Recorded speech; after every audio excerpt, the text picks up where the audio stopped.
So, turn on, tune in, and drop out. Has anybody heard those expressions before? All right, I'm not that old. Okay. Those were the marching orders of the Timothy Leary psychedelic generation, and that was back in the 60s. A lot of us took it literally, at least I did. The turn on part, well, you get that. Psychedelic substances were pretty available back then, and we partook.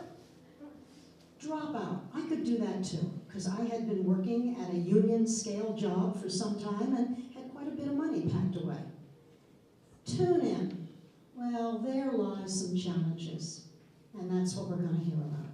So, one broiling hot day in New York in June in 1968, my boyfriend Richard, our Swedish friend Olaf, and I hopped on an airplane and followed the Beatles to India. We were seeking adventure, revelation, who knew, but we were seekers. As the plane started to descend at our destination, the pilot's voice came on the air and said, "Ladies and gentlemen, welcome to New Delhi. The temperature is 93 degrees and rising rapidly."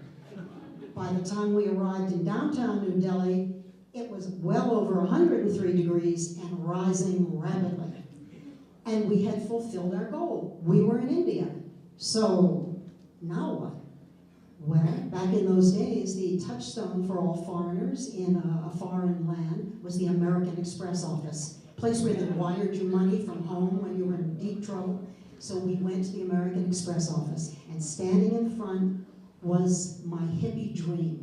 There was a young man with long, tangled locks, baggy pants, sandals tied on with bits of rope, a bare chest, an open vest, and love beads. So I walked right up to him, and I said something really profound like, "Hey man, where's the scene?" And he answered, "Kathmandu, Kathmandu. It's a meltdown here in Delhi. Anyone who can get away is going to Nepal." So our Swedish friend Olaf, Richard, and I, we looked at each other. We grabbed this kid by the arm and said, "We'll take you, you show us. Next stop, Kathmandu." So we get a small hotel in Durbar Square, the center of this exotic environment where the meeting of Tibetan cultures, Nepalese cultures, Indian cultures all come together. And we start having adventures immediately. One of the first ones I remember is dark of night. It's been raining. The cobblestones in Durbar Square are shimmering with light. Moon is streaking down. And from one of the grill-worked, covered, tall houses surrounding the square comes a man carrying what appears to be a golden statue in his arms. And he's followed by other men, and they start to shuffle across the rain-drenched street. And we look, and the golden statue is, in fact, a golden little girl. A little girl, maybe 6 or 7 years old, in a golden sari, with a tiara on her head and bangles on her arms, and she's glistening in the moonlight. And they silently rush across the square and disappear into a temple. And we learn that she is indeed a golden goddess. She's designated as the incarnation of a goddess at her birth and remains a goddess until puberty, when she's sullied by the ways of the world. And in all that time, her feet must never touch the ground outside of her own sanctified apartments. So she was being carried across the square to preside over a religious festival that day. How do you tune in to an incarnated goddess? Well, listen.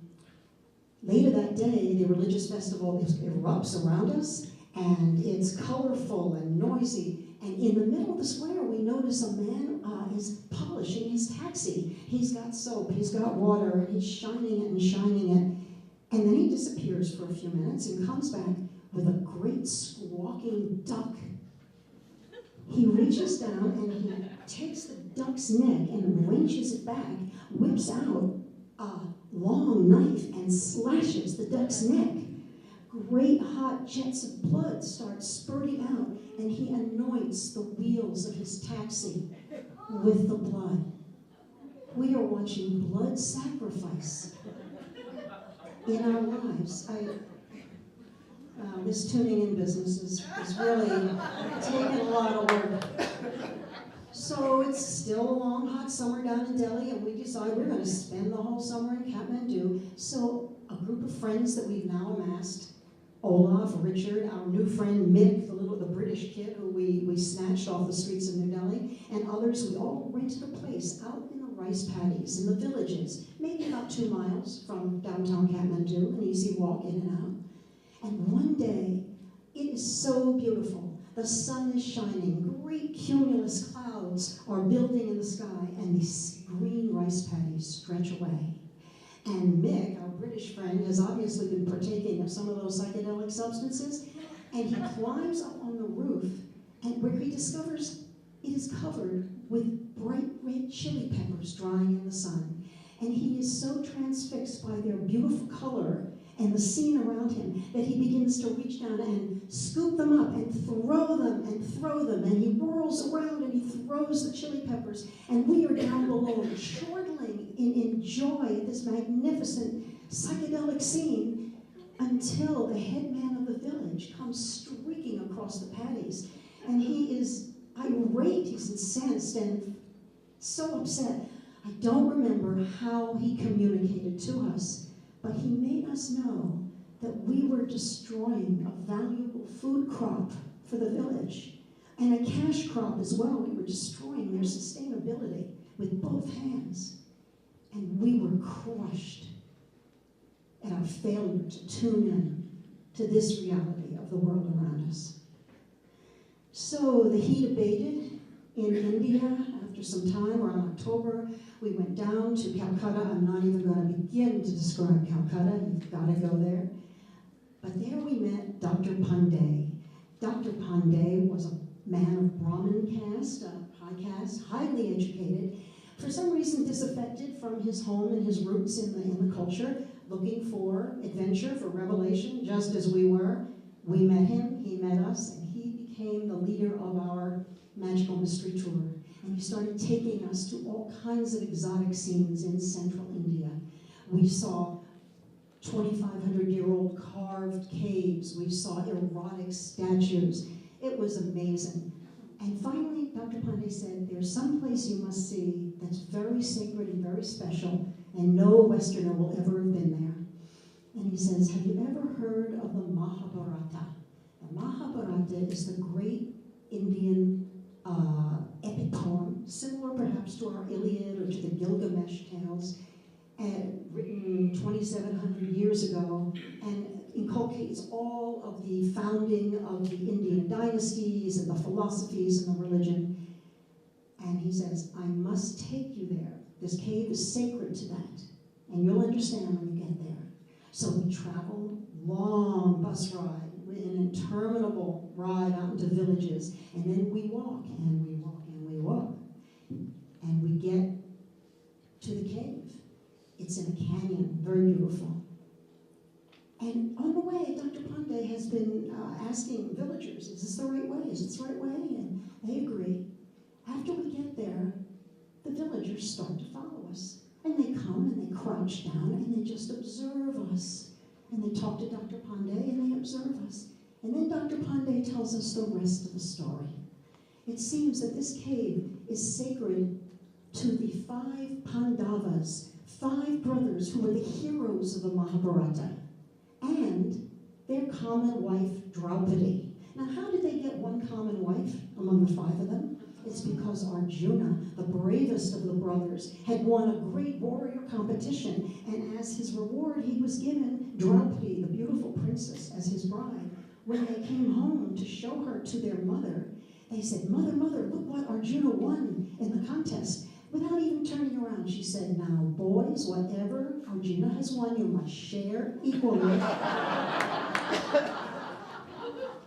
So when we heard that part of the story, we looked around and we saw Dr. Pandey, Richard, our Swedish friend Olaf, our British friend Nick, and one more fellow, Saket, and one woman.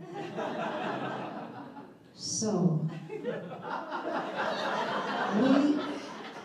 we were being interviewed for being our own incarnations of celestial heroes.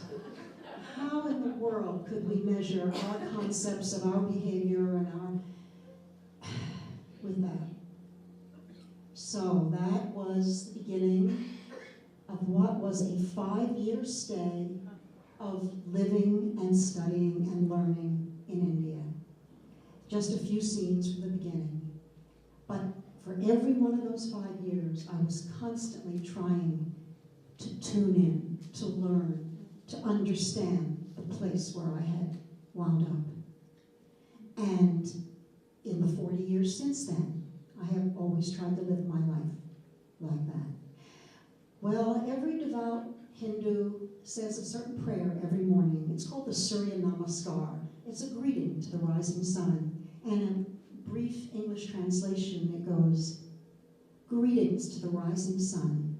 As you rise and illuminate the world around us, may you illuminate our hearts and our minds as well. Om."